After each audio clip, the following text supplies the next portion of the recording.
proyectos de leyes que vamos a ver es la ley de los tribunales populares, la ley del proceso administrativo, la ley del Código de Proceso y la ley del proceso penal. Lo iremos viendo uno a uno. En su momento haremos algún receso y los compañeros no deben limitarse en dar opiniones, preguntar, etcétera, ya que una de las cosas que nosotros tenemos que lograr es que realmente, como representantes supremos que somos de todo el pueblo, los análisis que se hagan aquí sean análisis con la participación de todos y, desde luego, después con el actual de cada uno de nosotros. Teniendo en cuenta estos principios, le cederemos la palabra al compañero diputado Rubén Remigio para que presente uno a uno los decretos de ley y lo invito que vengan acá. E invito al presidente de la comisión, Pedro Toledo, que también acompaña aquí al compañero Remigio. Nos corresponde desarrollar un ejercicio intenso y extenso. Como se ha dicho, es el abordaje de 4 proyectos de ley que, por mandato de la disposición 10ª de la Constitución, presentamos a nombre del Consejo de Gobierno del Tribunal Supremo Popular, que, como todos conocen, es el órgano colegiado de dirección del sistema de tribunales en Cuba. No es muy usual que una misma institución presente 4 proyectos de ley, y nosotros tenemos que hacer un uso efectivo del tiempo, sin perder para nada, por supuesto, la claridad y profundidad que implica el ejercicio que acometemos. Todos recordarán que hubo jornadas de preparación especial y particular sobre el contenido de estos proyectos. Los días del 16 al 18 de junio del presente año, organizado por la dirección de la Asamblea, se efectuaron sesiones de preparación sobre el contenido específico de cada norma con los diputados agrupados por regiones. Los diputados tuvieron la oportunidad de intercambiar en sus respectivos territorios con los compañeros de los tribunales, de la Fiscalía General de la República, con abogados, etcétera, para esclarecerse de esos contenidos. Se hizo durante la preparación de los anteproyectos, se hizo una vez ejercida la iniciativa legislativa y hubo un enriquecimiento de esa norma. Sobre el contenido de los anteproyectos de leyes se recibieron criterios y propuestas de organismos del sector jurídico, de universidades y otras instituciones. Nosotros hicimos una amplia consulta. Ha habido, como es ya usual, como es práctica en el sistema legislativo nuestro, ha habido todo un amplio y profundo proceso de toma de opiniones y de criterios en relación con estos proyectos. Lo hemos hecho con los organismos que llamamos del sector jurídico y otros organismos que tienen relación con determinados aspectos de las leyes. Lo hemos hecho, como es natural, con los diputados, que es a quienes corresponde aprobar estos proyectos con las modificaciones que se entiendan, y lo hicimos también con la población. Se recibieron un total de 3.295 criterios sobre los distintos proyectos. Esos criterios contenían 2.846 propuestas de modificación, propuestas ya de algún tipo de cambio en cómo se planteaban los preceptos. Y de esas fueron aceptadas 1.870 propuestas, que constituyen el 66%. Como podemos ver, hay una proporción de casi 2 de cada 3 propuestas fueron aceptadas y tuvieron impacto, lo que demuestra el nivel participativo que ha tenido la elaboración de estos proyectos. Estos son, y realmente se declararon improcedentes 976, es decir, un tercio de ellos. Creo que estos datos grafican bien. Entrando ya en las particularidades de cada proyecto, valoraríamos ahora cómo aconteció con el proyecto de ley de los tribunales de justicia. Bueno, primero refresco recordando que el proyecto de ley denominado Ley de los Tribunales de Justicia se propone, de ser aprobado, reemplazar la vigente Ley número 82 de los Tribunales Populares, esa es su denominación, promulgada el 11 de julio de 1997. Sacamos cuenta, más de 24 años de vigencia la ley actual. El cambio de denominación de Ley de Tribunales de Justicia en relación a la vigente, que es Ley de los Tribunales Populares, es porque la Constitución de la República así lo plantea en el capítulo que dedica precisamente a marcar los principales principios y preceptos que deben guiar la actuación de nuestros órganos jurisdiccionales. En relación con el proyecto de ley de tribunales, ya en específico, se recibieron 26 criterios de los diputados. En este caso voy a particularizar. Los diputados opinaron, propusieron 26 criterios, con 25 propuestas, de las cuales se aceptaron 15, el 60%, y se consideraron improcedentes 10. Por su parte, los organismos del sector jurídico, las universidades y otros, recibimos de todas estas consultas especializadas 147 criterios, con 107 propuestas, de las cuales se aceptaron 65, que constituyen el 61%, y se determinaron como improcedentes 42. Por su parte, la población planteó 19 criterios con 19 propuestas, se aceptaron 10, que son el 53%, y se consideraron improcedentes 9.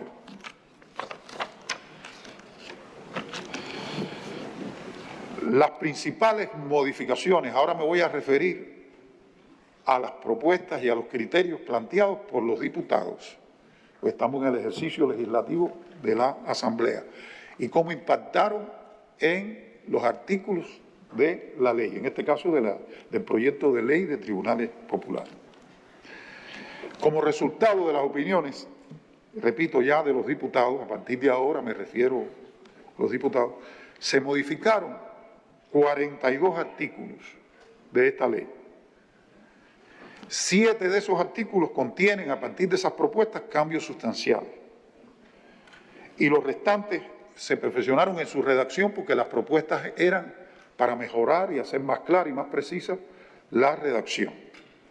Las principales modificaciones que se derivaron de las opiniones que recibimos sobre este proyecto de los diputados son las siguientes. Se refuerza el principio de actuación colegiada de los tribunales. En sentido general, es la regla. Tribunales cubanos actúan de manera colegiada. Quiere decir por paneles de jueces integrados por 3 o por 5 jueces. Así es que se constituyen como regla y así seguirá siendo la regla. Y se definen con mayor claridad los casos en que se prevé la intervención de un solo juez profesional, porque estamos previendo que hay determinados asuntos y determinados trámites judiciales que no requieren la intervención, porque no se trata de asuntos en los que hay debates, que hay un criterio, que se toman decisiones, son de impulso, o por el tipo de asuntos no hay contradicción y por tanto entre las partes que intervienen, y por tanto no se trata de algo que sea complicado para juzgar. Y nosotros, en la búsqueda de una mayor racionalidad y objetividad en el empleo de los jueces legos como forma de participación directa de nuestra población en la impartición de justicia, realmente hemos considerado que los jueces legos participen y estén presentes en aquellos casos y en aquellas ocasiones de los procesos en que se toman las decisiones principales o en los procesos que por su naturaleza realmente ellos pueden aportar ese criterio tan enriquecedor que que lo hacen, ¿no?, cuando efectivamente participan. Otra modificación es que se define con mayor precisión las funciones del Consejo de Gobierno y de los presidentes de los tribunales. Está reflejado en los artículos que se reflejan, el 29, el 31, el 41 y el 42. Y en esos propios artículos se incorporan las funciones del presidente de la sección de los tribunales municipales, que es una estructura que contienen estos órganos, que elevan mucho, como veremos, como ya han podido observar seguramente su estudio preliminar los diputados, elevan mucho su protagonismo en la justicia cubana, más de los que ya tienen, que es bastante. En relación con el contenido de esta norma, hay una cuestión que no vino en las opiniones de los diputados, pero que, producto a todo el análisis y el debate a posterior de todos estos meses, hemos considerado. Recientemente, como consecuencia de la crítica situación de algunos tribunales en la dotación de jueces legos, se ha solicitado recientemente al presidente de la Asamblea Nacional del Poder Popular convocar a elecciones parciales de estos en las asambleas municipales del Poder Popular de 61 municipios. Yo, como una cuestión de mucho interés que me parece importante plantear a los diputados, a ver, una de las fortalezas que tiene nuestro sistema judicial, nuestro sistema de justicia, es la participación directa de la ciudadanía en los tribunales, mediante la figura de los jueces legos. Eso realmente es una fortaleza. ¿Qué ha ocurrido en los últimos años? Hay una evolución, está la actualización del modelo económico y social cubano, está todas las transformaciones que en todos los órdenes se han producido a lo largo de estos años en el entorno, repito, económico, social, etc. Y eso ha impactado en la manera de participar los jueces legos en la justicia de manera importante. Y hay que hacer una revisión, por eso planteaba que nosotros debemos movernos hacia un uso más racional y objetivo de la figura del juez lego. La justicia cubana tiene por mandato también de la Constitución esa participación ciudadana importante, que es lo que hace que en la denominación de los tribunales lleven con mucho honor y mucha honra el apellido de tribunales populares. Entre otros ingredientes está la participación ciudadana. Ahora serían las asambleas municipales del Poder Popular quienes deben elegir a los jueces legos para actuar en los tribunales municipales y también en los tribunales provinciales, porque a fin de cuentas son representantes del pueblo en la justicia. Nosotros estamos planteando un cambio en relación a las disposiciones finales del proyecto que ustedes tienen en la mano. Y después de lograr un consenso, de consensuar con las instituciones implicadas, con estas que he mencionado, la Fiscalía, el MININ, los abogados de bufetes colectivos, los compañeros del Ministerio de Justicia y sus dependencias, que tienen que ver también puntos de contacto con nuestra actividad, hemos planteado, queremos planteárselo así a los diputados, la conveniencia de que en la disposición final de esta norma, así va a ocurrir como veremos en las restantes, se disponga que entren en vigor el 1 de enero de 2022, porque sería muy complicado comenzar un año con una base legislativa y luego un poco más adelante, y ya hemos adelantado la preparación, que es lo que quizás, hasta donde es posible, justifica ese periodo que estamos planteando de 6 meses, etcétera, que está ahí. Y además que aparezca también en la disposición, en las disposiciones finales, que se faculte al Consejo de Gobierno, al órgano colegiado de dirección de los tribunales, que tiene una facultad constitucional, el artículo 147, de dictar instrucciones y normativas para el ejercicio, para la práctica judicial de obligatorio cumplimiento, facultar a ese órgano para emitir las disposiciones necesarias a fin de implementar la ley y garantizar su efectiva aplicación por los tribunales. Hay algunos aspectos de la norma que tendrán que progresivamente irse incorporando en su vigencia. Por ejemplo, en esta ley de los tribunales que estamos tratando, ya está previendo la ley de tribunales la constitución en su momento, cuando se apruebe la ley, de las estructuras de las salas de justicia que van a atender los asuntos de las garantías constitucionales, del amparo a las garantías constitucionales. Pero esas salas no se van a constituir hasta que se apruebe la norma correspondiente en la cual se viene trabajando. Entonces, sobre todo eso, hay que ir implementando de manera operacional algunas disposiciones, etcétera, que impactan no solo en los tribunales, sino en los órganos que participan por esa función que le reconoce la Constitución al Consejo de Gobierno, y estamos planteando que en la norma expresamente, en sus disposiciones finales, se haga mención a esta necesidad, lo cual también ha sido consensuado con todos quienes intervenimos en la actividad judicial. Como hemos trabajado en otras ocasiones, vamos a proceder ahora a un tránsito por la ley para los diputados que interesen intervenir. Y Raúl Palmero, diputado por el municipio de Marianao.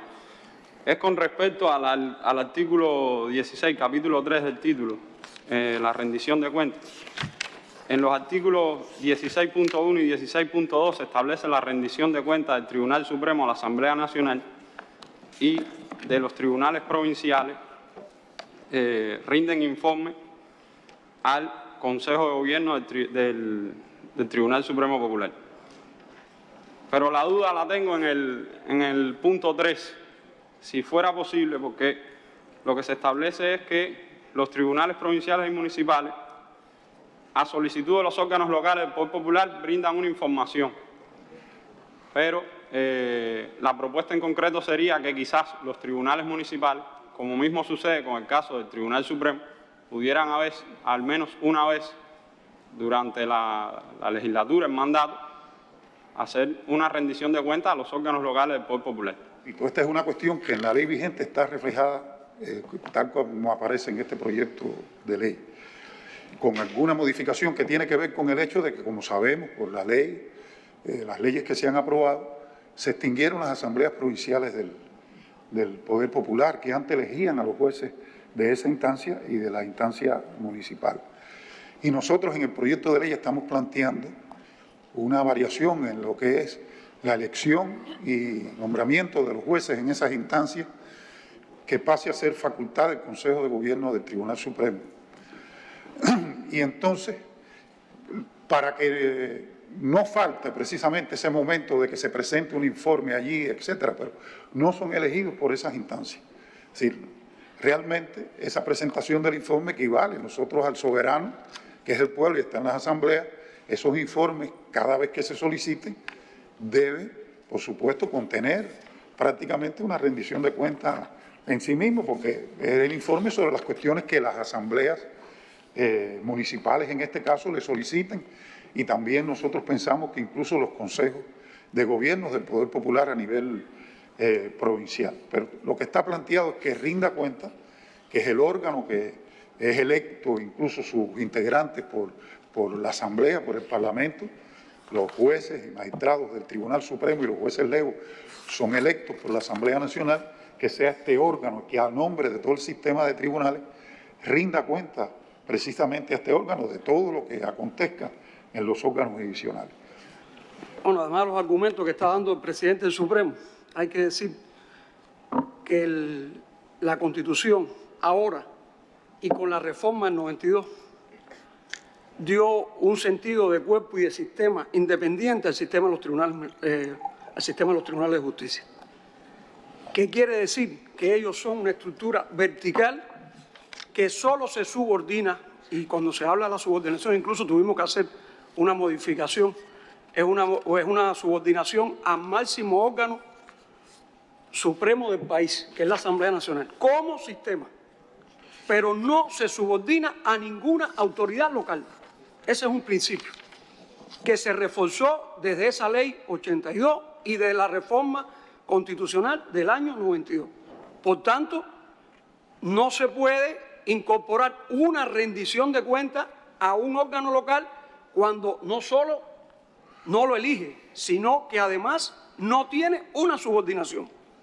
Y ese sistema rinde cuenta a la máxima autoridad estatal del país, que es la Asamblea.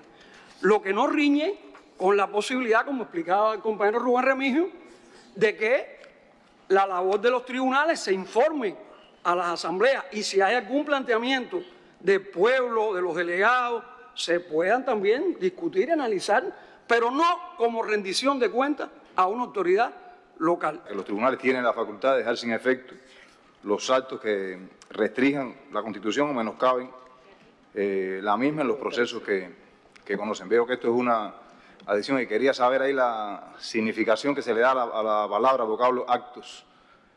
Porque pues, esto puede ser un acto de aplicación, pero puede ser un acto general.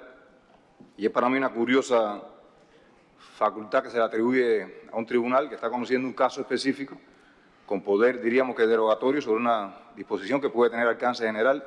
¿Y qué planteamiento tiene esto hacia nuevos casos que se conozcan en relación a esa disposición, que se hayan conocido, se estén conociendo en otros tribunales?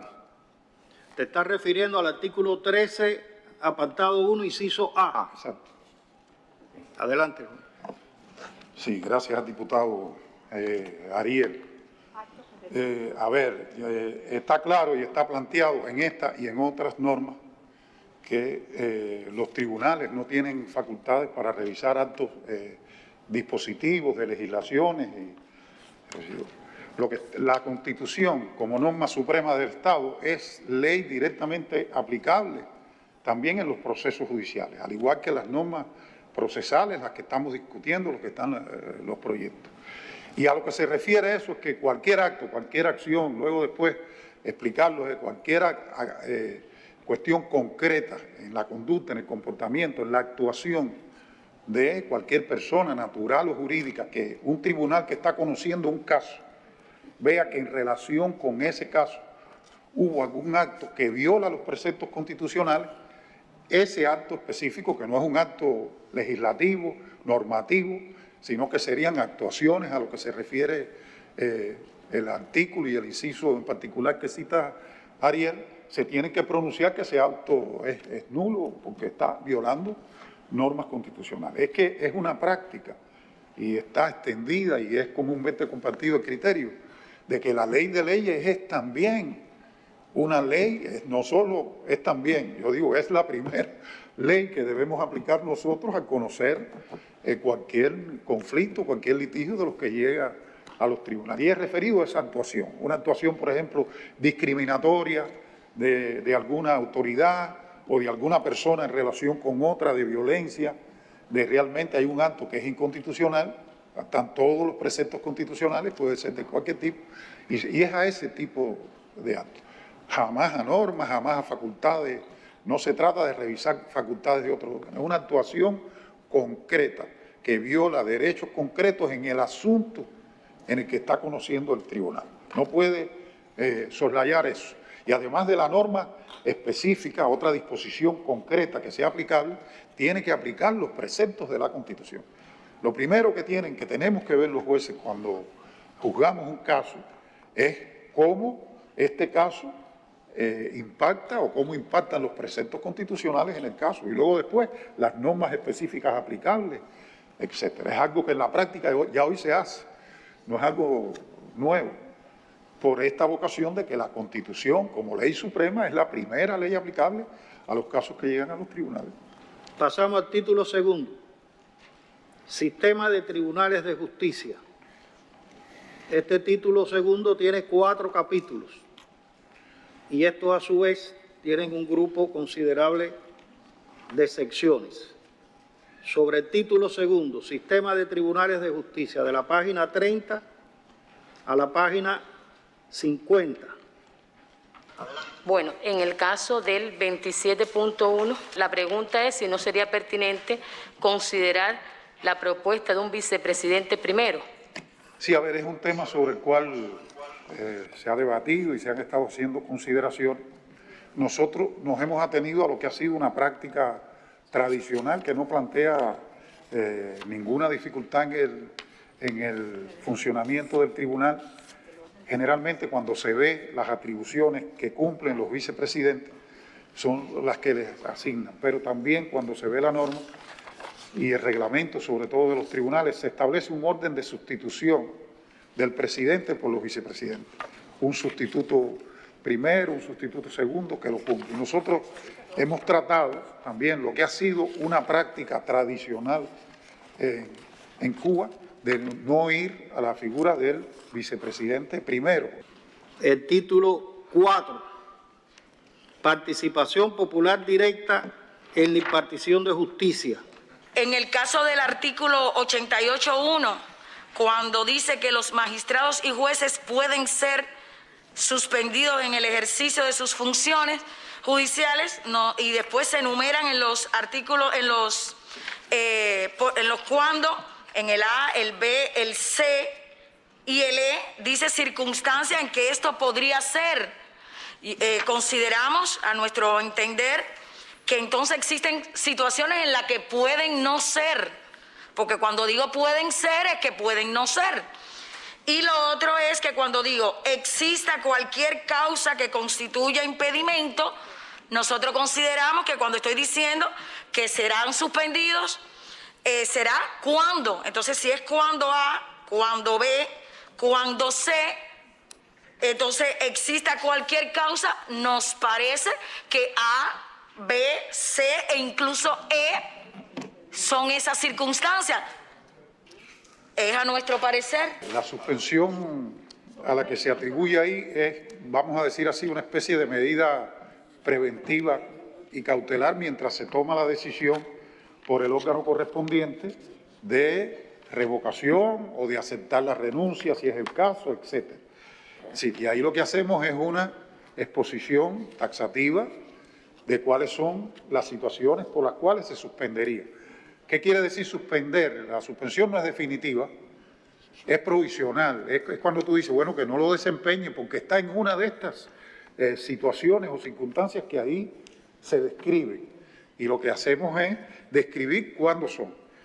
Concretamente, yo hice una propuesta en el artículo 32.1 y que tenía que ver, la intención de Charbonnet tenía que ver con el papel importante que tiene que tener en la visión, en la conducción de un organismo, de un organismo central del Estado, que tienen que tener los jefes en cada una de las instituciones, en el papel y lugar que tiene la ciencia en cada una de las cosas que hagamos. La realidad es que en la práctica no es solo la aplicación de la legislación, es la conducción en el orden concreto de las acciones de desarrollo de la ciencia, la tecnología y la innovación, lo que constituye una ocupación permanente, no solo del presidente del Tribunal Supremo, de todo el Consejo de Gobierno, yo diría más allá de todo el cuerpo de magistrados y jueces del Tribunal Supremo. El presidente de la República ha sido muy enfático y ha venido insistiendo en la necesidad de darle a las leyes la mayor divulgación, estar siempre insatisfecho con la divulgación que le demos y lograr acercarla al pueblo y que el pueblo tenga una presencia activa en todo el proceso del conocimiento y la actividad legislativa de la nación. Y es algo en lo cual se viene trabajando con insistencia para tratar de alcanzar en todo lo posible esta indicación reiterada constantemente por la máxima dirección del Estado. Vamos a continuar nuestra sesión de trabajo con la discusión y análisis del proyecto de ley del proceso penal. Bueno, el proyecto de norma jurídica denominado Ley del Proceso Penal, que se propone de ser aprobado, reemplazaría a la ley número 5, cuya denominación es Ley de Procedimiento Penal, vigente en el país con varias modificaciones incorporadas desde agosto de 1977. Se modificaron 221 artículos, 18 de ellos contienen cambios sustanciales y el resto mejoras en su redacción, haciéndolas más precisas, más claras, etc. Mi pregunta es si en este caso, este término, como estamos en el título primero, que son los principios generales, resulta más abarcador al término personas en situación de discapacidad que se utilizó en el Código de la Familia y que incluso generó un debate profundo en cuanto al alcance de ese término. Y en el caso de que como está en los principios generales, resulte más abarcador revisar el resto de la normativa, porque, pongo un ejemplo concreto, el artículo 34, inciso G, sí dice personas en situación de vulnerabilidad, y me parece que aquí sí se está hablando de las personas en situación de discapacidad por razón de edad o enfermedad de las que hemos estado hablando en el Código de la Familia. Una propuesta concreta en aras de coherencia y armonía del ordenamiento jurídico. La situación de vulnerabilidad está dada cuando una persona es incapaz de lidiar, anticipar, resistir, de recuperarse de una amenaza y poder aprovechar las oportunidades que tiene la comunidad o el entorno sociopolítico donde se desarrolla. Por tanto, esas amenazas que pueden estar conduciendo a que una persona esté en situación de vulnerabilidad, puede ser de carácter natural, puede ser de carácter social, puede ser de carácter de salud. Entonces, la discapacidad pudiera o no ser una situación de vulnerabilidad. El término más amplio es situación de vulnerabilidad y la situación ya de discapacidad propia está asociada ya a alguna situación básicamente de congénita, de salud u otro. Pero la situación de vulnerabilidad es mucho más amplia y es el término que en este caso se debería adecuar y no confundir con la situación de discapacidad que está muy concreta y específica asociada a estos temas que tradicionalmente se conocen. Bien, en Guantánamo está interesando la palabra la diputada Dalia Expósito. Nosotros queríamos de manera muy breve proponer que donde dice cuando el imputado tenga menos de 18 años de edad, en los criterios de oportunidad también incluir a las personas mayores de 65 años. Aquí se incluyó, aquí también se atendió a la Convención de los Derechos del Niño, ¿no? Para niños, niñas y adolescentes, que expresamente dice y mandata a que se tome en cuenta y que tengan un procedimiento. En el caso de estos que todavía discurren en lo que considera la minoridad, es decir, son menores de edad entre 16 y 18, que tengan un tratamiento que incluso lleve a veces a excluirlos del tratamiento penal, lo cual incluso se corresponde con algo que ya en el país se hace hasta un determinado límite. Se sabe que hay todo un desarrollo de esto en dependencia de los casos, de la gravedad de los hechos, de la conducta, etcétera, y estamos atendiendo especialmente a eso.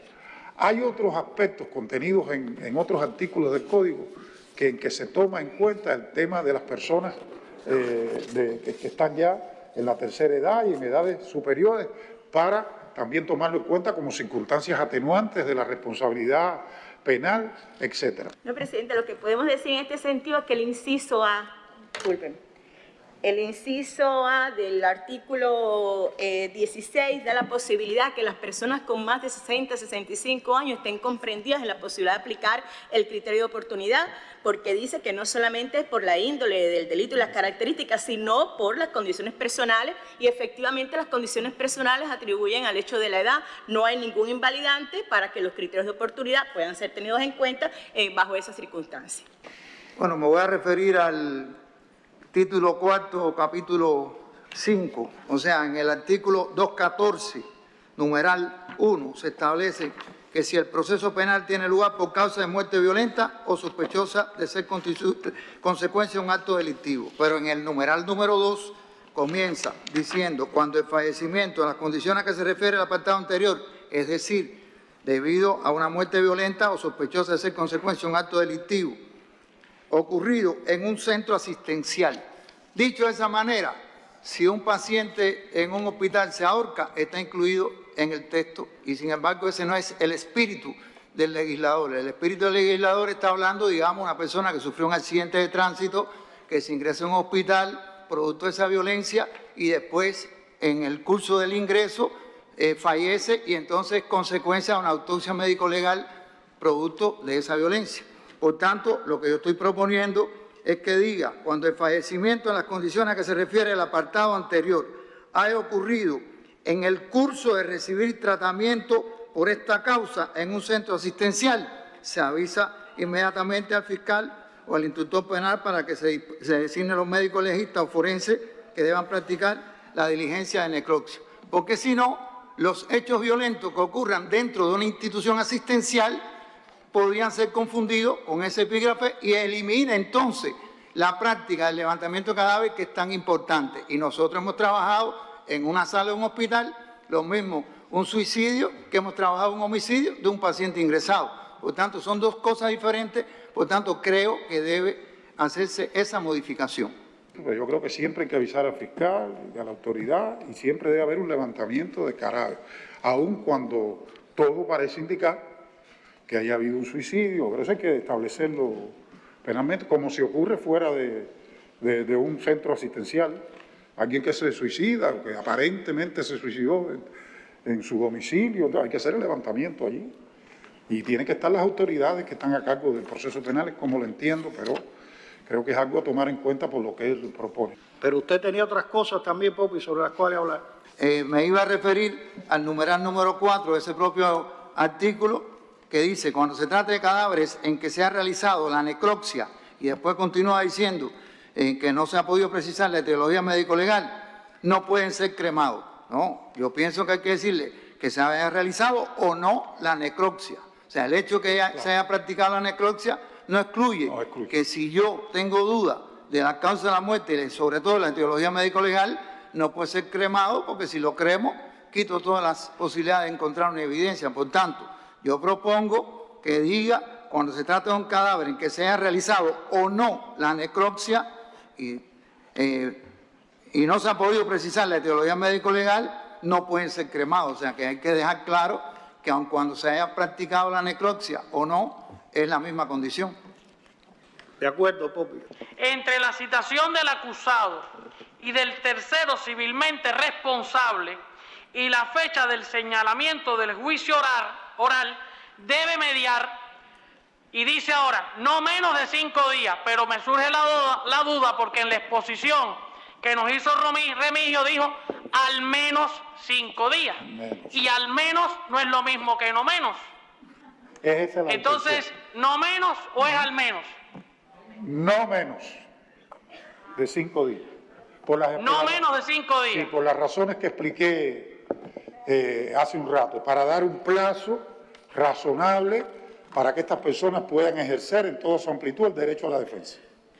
Referencia al artículo 565 en su apartado 1, el inciso que refleja imponer sanción, o sea, dentro de las limitaciones que tiene el tribunal, imponer sanción más grave que la solicitada por el acusador. En principio lo que tenemos es una duda en el sentido de lograr comprender de una mejor manera el alcance del contenido de esta limitación. Si se refiere específicamente al marco sancionador, por ejemplo, en un delito de lesiones de 2 a 5 años de privación de libertad, el Ministerio Público me viene solicitando 3 años de privación de libertad, pero el tribunal considera, por los elementos de ese momento cumbre del juicio oral, por las condiciones personales del acusado, por las circunstancias que rodearon el hecho, que tal vez requiere de una sanción de 4 años de privación de libertad. Eso llegó a esa conclusión, llegó el tribunal, si es posible. Y también si se refiere a la naturaleza de la sanción. Sí, este es un tema que ha sido resuelto incluso por lo que pudiéramos llamar la jurisprudencia, es decir, sobre el cual el Tribunal Supremo se ha pronunciado reiteradamente. No es un tema nuevo que aparece en la legislación penal, está también en la vigente. Y el entendido es que al referirse a sanción más grave se refiere a la cualidad de la sanción, al tipo de sanción.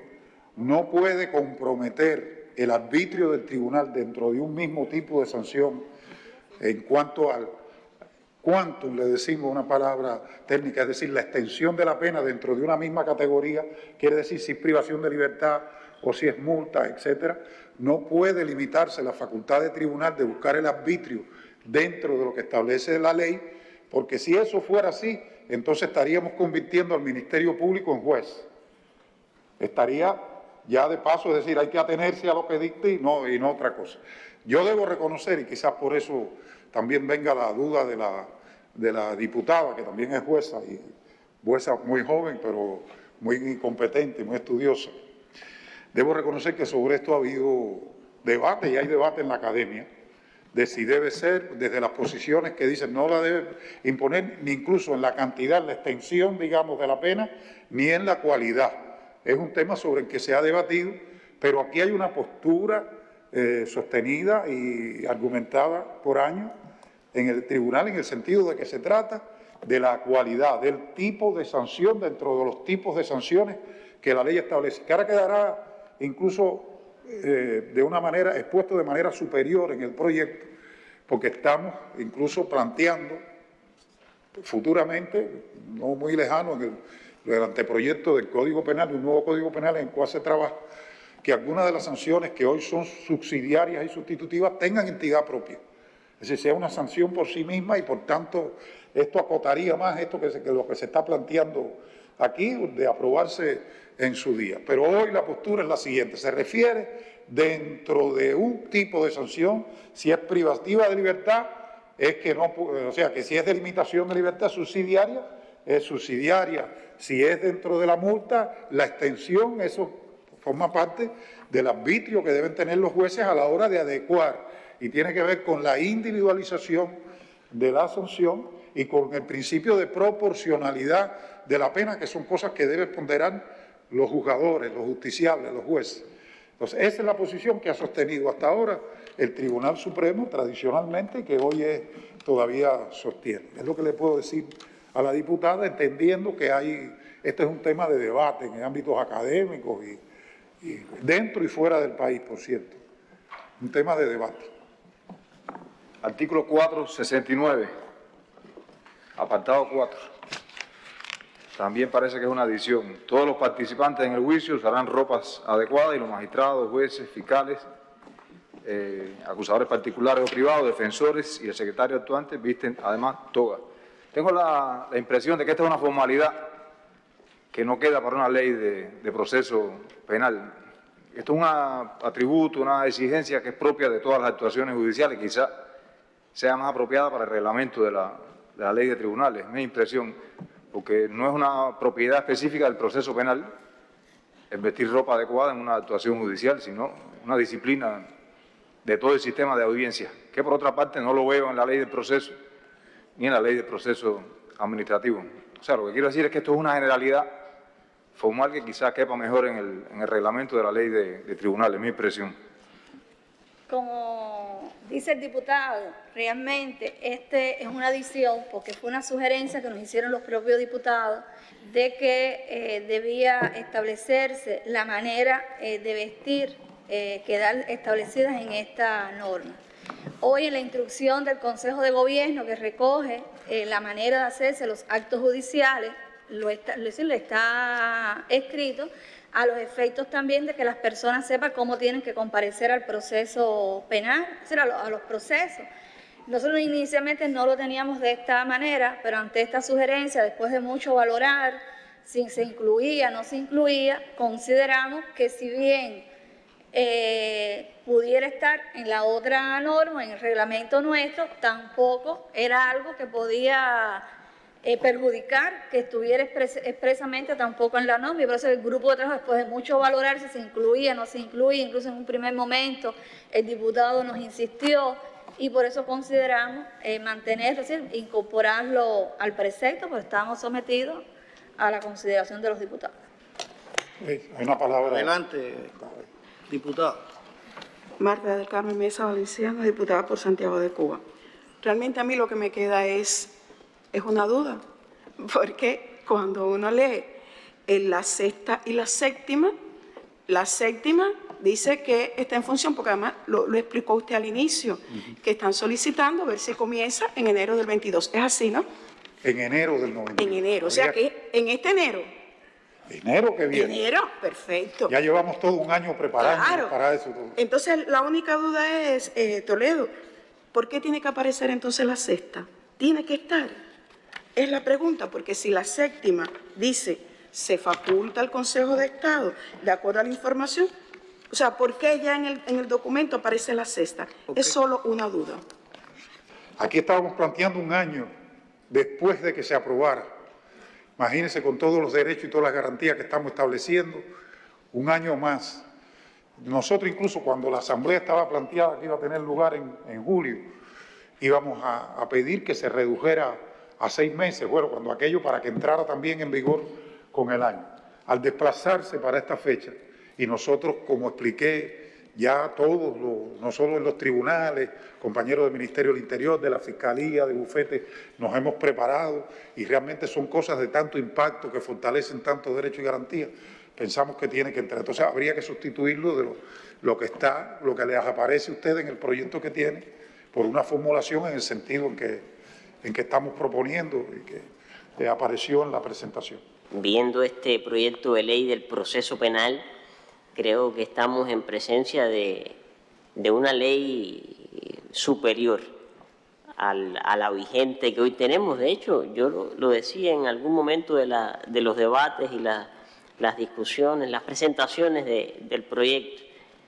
La ley vigente, bueno, ley de procedimiento penal, ya hoy le estamos llamando ley del proceso. Eso tiene un significado. Y sobre todo cuando vamos al contenido, hoy se han visto algunos elementos importantes ya después de otras presentaciones, en fin. Nos damos cuenta que este contenido que regula este proyecto de ley responde a lo que habíamos discutido cuando la Constitución, al debido proceso. Es esencial. Y, por supuesto, nos ponemos y comparamos con el proceso penal en el mundo.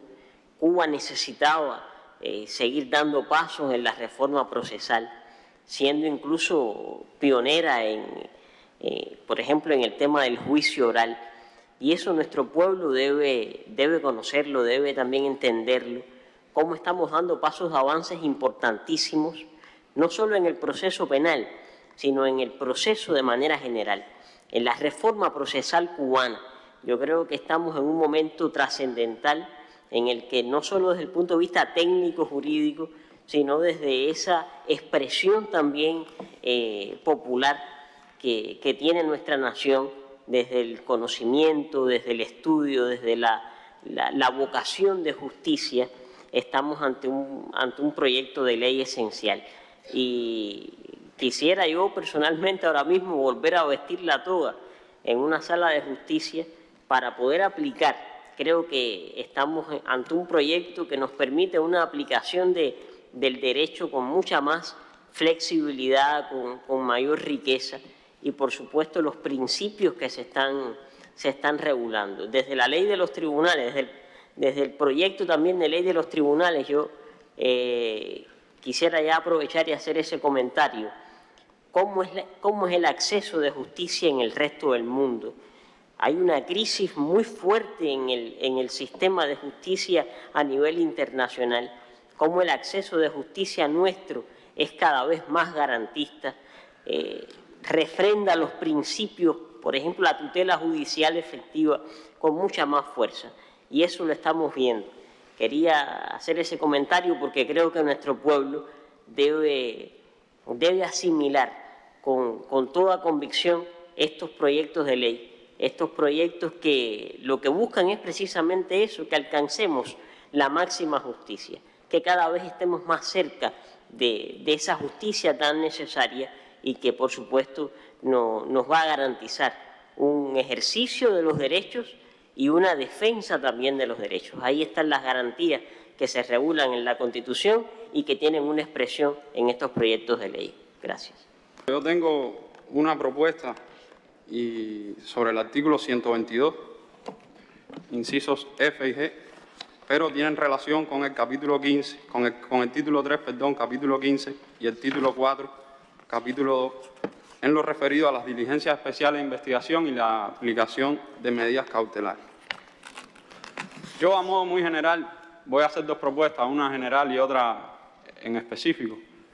Yo creo que el sistema jurídico cubano y en especial el sistema judicial está en condiciones hoy de aspirar a un mayor control tanto de las diligencias especiales como de la aplicación de las medidas por parte de los tribunales. Y después quizás desarrolle un poco más eso. Eso como un primer elemento. Y en segundo elemento, y existió un debate incluso previo a la entrada a esta sesión, quisiera que se pudiera evaluar reducir el término de aplicación de la vigencia, o sea, el término de vigencia de aplicación de las diligencias especiales de investigación, que hoy se establece hasta 6 meses en este proyecto de ley, hasta los 90 días. De esta forma, pudiéramos facilitar dos cosas. Primero, un mayor control de la aplicación de estas medidas y además que coincida con el término de 90 días expreso en el propio proyecto para la tramitación o la instrucción del expediente de fase preparatoria, que está referido en el artículo 173.2. Creo que pudiera ser más coherente y además nos ayudaría muchísimo en cuanto al tema del control de la aplicación de esas medidas. No obstante esto, reitero,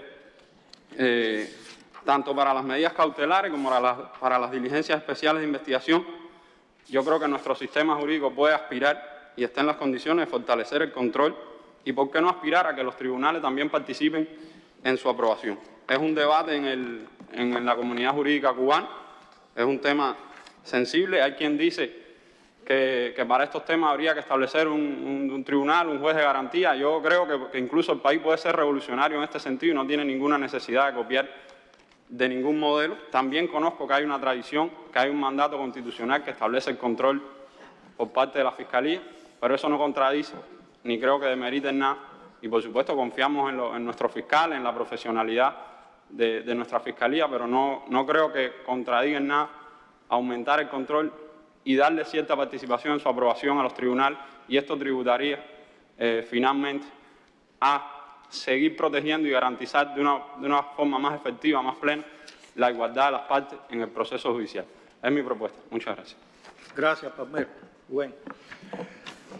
Bueno, una propuesta que también a veces se ha analizado, forma parte de un debate académico, en fin, y que es interesante. La pretensión de un Estado deseado y perfecto de las garantías en todos los procesos judiciales es que tengan el control judicial. Pero nosotros tenemos en nuestra institucionalidad de una tradición, el propio diputado Palmero se refería también, el cual nuestra Constitución le reconoce a la Fiscalía, dentro de sus funciones, el control de la legalidad, incluso la investigación penal. Y aquí sería movernos de un modelo desde el punto de vista de quién lleva el control de la investigación criminal en su fase prejudicial, digamos, a una en que el tribunal tuviera permanentemente una garantía. Yo, desde el punto de vista del fundamento de lo que está planteando el diputado Palmero, no tendría, porque eso sería mayor garantía, como él mismo ha dicho, judicial. Bueno, quizás ampliando un poquito a partir de lo que decía el presidente del Tribunal Supremo, creo que estos fueron los fundamentos, que en el grupo de trabajo, tema muy debatido, coincidimos con el diputado Palmero en que son temáticas que a partir de lo que hoy establece nuestra Constitución siempre puede haber un nivel de preocupación de cuándo aplicar las técnicas especiales. Creo que hay que ver, a partir del sentido que explicaba el presidente del Tribunal Supremo, no es para cualquier delito. Nosotros, incluso como parte del cronograma legislativo, también estamos trabajando en la ley, en nuestra ley, y estamos acotando, a partir de cómo está establecido y las facultades que tenemos dentro del proceso penal, acotar bien cómo vamos a realizar estas aprobaciones. E indiscutiblemente hay un grupo de acciones que nosotros también estamos modificando desde las prerrogativas que hoy tiene nuestro órgano y las que tiene de cara a cuando se apruebe esta ley. Pero creo que es bueno trasladarle a los diputados que no pueden ver las técnicas especiales en cualquier hecho. Es decir, que no sería estar detrás de cualquier ilícito. Fíjense que hoy esta es una ley que refuerza garantías, refuerza derechos, pero también pone a nuestro órgano, que a partir de que se aprobó la Constitución, reforzó precisamente nuestra función de control de la investigación. Es decir, nosotros también tenemos que reforzar y estamos trabajando en un grupo de acciones porque hay cuestiones que tenemos que perfeccionar desde la actuación de la Fiscalía. Y en cuanto a los términos, bueno, la ley sigue previendo que si bien el término del proceso penal son 90 días, bueno, puede ser ese plazo prorrogable y tiene el fiscal general la facultad de hacerlo a partir de la complejidad. Y creo que un elemento que siempre ha caracterizado los debates en el grupo de trabajo, que tenemos que ver que es una ley que está, no podemos ver quizás problemáticas de la vida cotidiana. Puede haber cuestiones en las que, bueno, los diputados saben que en el caso de nuestro órgano somos siempre bien críticos de nuestro funcionamiento, de cosas que en un momento determinado no pudieran salir bien. No, esto es una ley que tiene que ser aplicada a partir de las prerrogativas y funciones que tiene la Fiscalía. Es por eso que consideramos, en primer lugar, a partir de cómo la Fiscalía ha tenido ya hace un tiempo la responsabilidad de, en un primer momento, imponer la medida cautelar. Ya no hablaría de las técnicas especiales. Fue muy debatido incluso en qué momento entraba ese control judicial. Nosotros tenemos que acotar también, a partir de las facultades que tiene el fiscal, las responsabilidades de revisión de los superiores. Sabemos que la medida cautelar, en este caso, por supuesto, de la prisión provisional, es un acto de mucha responsabilidad que asumimos los fiscales cuando la imponemos y tiene que ser revisada, tiene que ser aprobada, tiene que ser colegiada por el impacto que tiene en los ciudadanos. Pero en el colegio, a partir de lo que explicaba el presidente, fueron los elementos que tuvimos en cuenta. Pero quizás trasladar que la posible preocupación que pudiera existir de que cualquier delito se aplican las técnicas especiales en cualquier delito, el fiscal, cualquier fiscal, no tenemos que acotar quién aprueba, quién revisa, en qué momento. Es decir, que es una alta responsabilidad, pero una alta responsabilidad que no se quedaría en un fiscal municipal y que tenemos que ahora nosotros, en todo lo que estamos revisando, en nuestros procedimientos internos, también afianzar que permita, por supuesto, la defensa de esas garantías que tienen los ciudadanos, tanto las víctimas como los acusados, porque tenemos una responsabilidad también los fiscales en garantizar la legalidad de los procesos y la garantía que tienen los acusados en los diferentes procesos penales. El doctor Juan Mendoza. Miren, este tema es un tema muy complejo. Y ahí es donde se pone la racionalidad del legislador cubano. Hay unas tendencias en el mundo que además son totalmente respetables y se refieren a los que está hablando Palmero, de que todas las acciones que se hacen durante la investigación, que tocan al ciudadano de alguna manera, tiene que tener una autorización judicial. Pero en los grupos de trabajo, cuando se analizaba esto, hablábamos de la racionalidad, porque la ley de procedimiento penal es una ley de balances, en que pone en juego la protección de los derechos de los individuos y la capacidad del Estado de proteger a sus ciudadanos. Entonces, la búsqueda de un balance adecuado es donde está el acierto del legislador. Hay temas ahí que fueron muy discutidos y que se logró una decisión en el proyecto importante. O sea, un individuo no puede declarar si no tiene un abogado. En 24 horas de su detención tiene que estar instruido de cargo y tiene derecho al abogado. No se le puede tomar declaración si no tiene un abogado que le asesore. Esas son cosas súper revolucionarias de nuestra ley que colocan a nuestro ordenamiento procesal a un nivel, pero súper importante a nivel internacional. Pero hay otras cosas que con el nivel que tiene la Fiscalía, con la responsabilidad que trabaja la Fiscalía, no es necesario complicar el trabajo en esa situación en que se puede.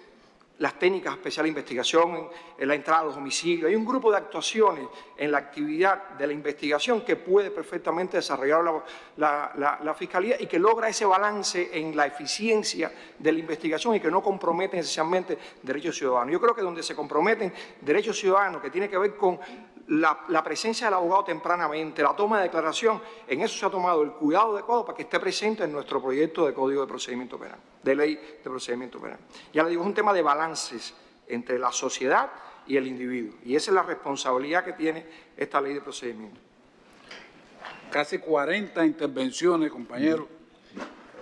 Eso demuestra, después de todo el proceso de elaboración que han tenido estas normas jurídicas, la importancia que tiene la participación y el estudio profundo de los documentos que se circulan por la alta responsabilidad que tiene esta Asamblea en la aprobación de esta ley.